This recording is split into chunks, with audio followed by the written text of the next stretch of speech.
Welcome back to my channel again with Untitled Philippine Adventure. Today, I will make churros snack. Pwede natin gawin while we're still in the house.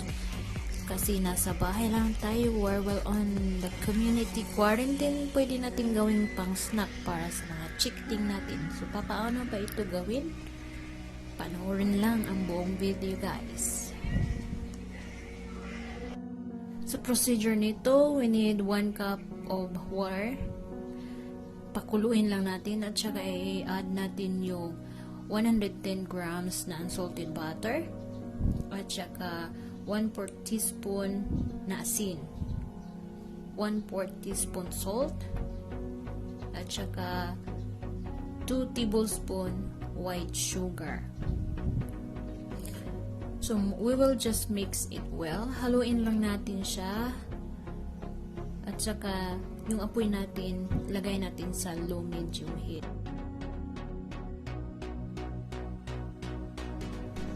Continue lang natin siya na haluin para ma-melt yung butter.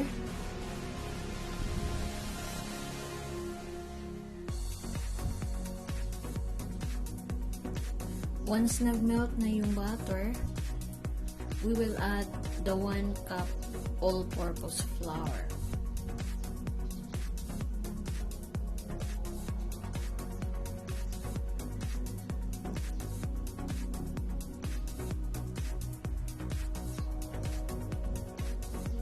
At haluin natin siya hanggang sa mag-form siya ng isang, it's look like dough. Parang dough na siya ng bread. So, haluin lang natin siya at kailangan na nating patayin yung apoy. So, just switch off the fire at saka continue stirring lang. At saka i-transfer natin siya sa isang bowl.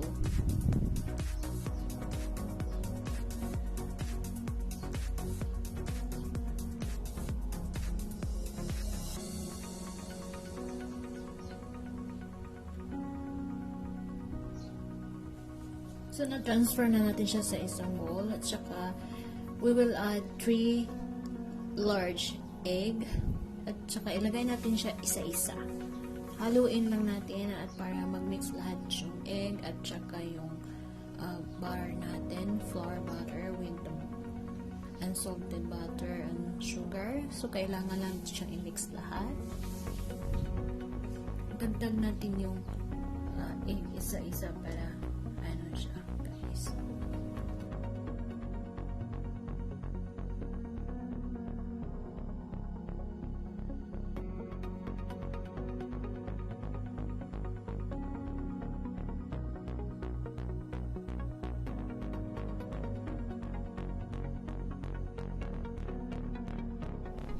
So, yan. Pag na-mix na natin lahat, kuha lang tayo ng isang piping bag at saka isang piping nozzle. Lagay natin sa isang baso para mas madali natin mailagay yung water natin. Transfer lang natin siya.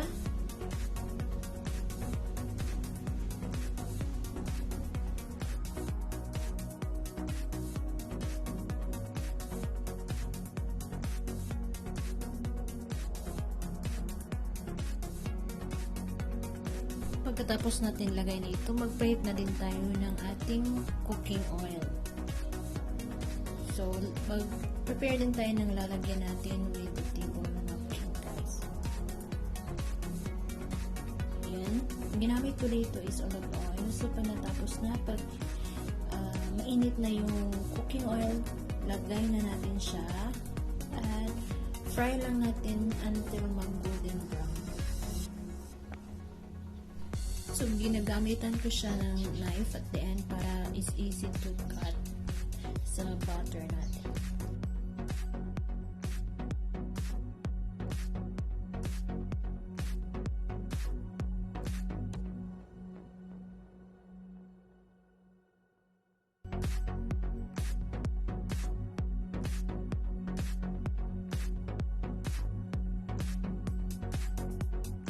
Pag natapos na tayo na mag-fry nito, sa separate na plato, lagay na natin ang 1/4 cup of white sugar. Ihalo natin ang teaspoon na cinnamon para sa garnish natin sa ating churros na tapos na nating na-fry.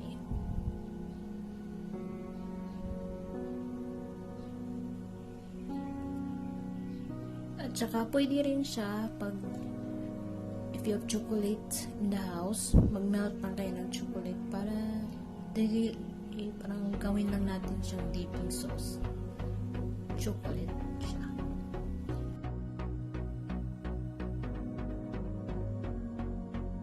So, ayan ang churros natin at saka yung dipping sauce namin na chocolate. So, it's up to you kung anong dipping sauce ang gagawin nyo. Kung wala, okay na yung sugar at saka yung cinnamon powder.